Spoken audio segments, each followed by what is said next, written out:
Hello everyone, it's Riej and welcome back to another video.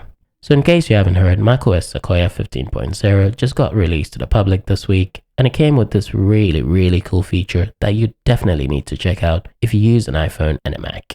It's called iPhone mirroring, and I'm going to show you how to set it up. So this app essentially lets you fully use your iPhone on your Mac, basically removing the need to touch your phone when using your Mac. Alright, so first let's talk about what you can and can't do using iPhone mirroring. For starters, your phone needs to be locked or on standby mode, and also you cannot use your iPhone's camera or microphone on the Mac. Your notification center will also not be available because all your iPhone's notifications will show up in your Mac's notification center with a phone icon on them to be able to tell. And for what you can do, the options are genuinely endless. You can basically do anything you can do with your phone on the Mac and use all your Mac's peripherals like the keyboard and mouse. You can scroll on Instagram, type comments, make notes, read emails, buy on Amazon, check your Ring doorbell, message people on WhatsApp, and even access and act on all your notifications right on your Mac. I did however find out while making this video that you cannot make or answer phone calls while using iPhone mirroring. If you get a phone call while mirroring, you'd have to answer it on your phone and the mirroring is gonna stop. Playing music, however, can directly be done on a Mac, and the audio will play through your Mac's speaker. You can even use a universal clipboard to copy and paste content between devices. It makes life so easy because after setting it up, you don't even have to have your phone in the same room.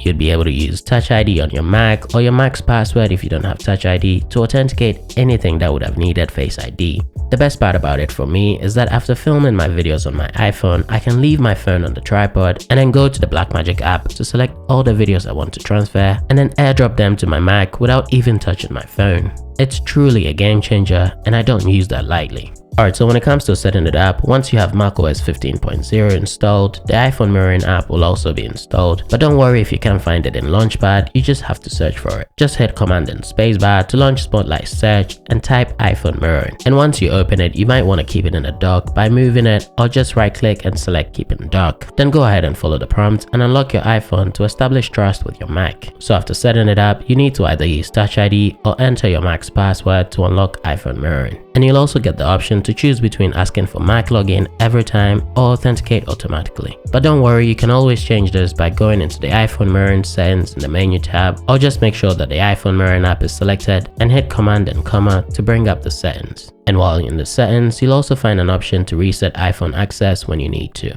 A few things to note before you set it up the first time: your iPhone needs to be nearby and running iOS 18 or later, and also both the iPhone and Mac need to be signed into the same Apple ID, and Bluetooth and Wi-Fi also need to be on both devices. I have to say though, this is one of the few times where the multi-touch gesture controls on the Apple Magic Mouse comes in very handy, because I assume that there will be quite a lot of clicking and dragging to swipe if you use any other mouse. But with the Magic Mouse, I basically just have to swipe my finger across to swipe, or swipe up and down to scroll, making it so much easier to control. There are also a couple of shortcuts that you can use. Home is Command 1, App Switcher is Command 2, and Spotlight is Command 3. Alternatively, you can move your mouse to the top to reveal the Home and App Switcher button at the top right corner. And to go to the home screen, you can also click the bar at the bottom that you'd usually swipe up on your iPhone to go home.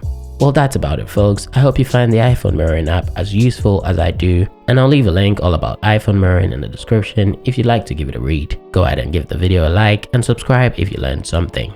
Thanks a lot for watching, and until next time, ciao.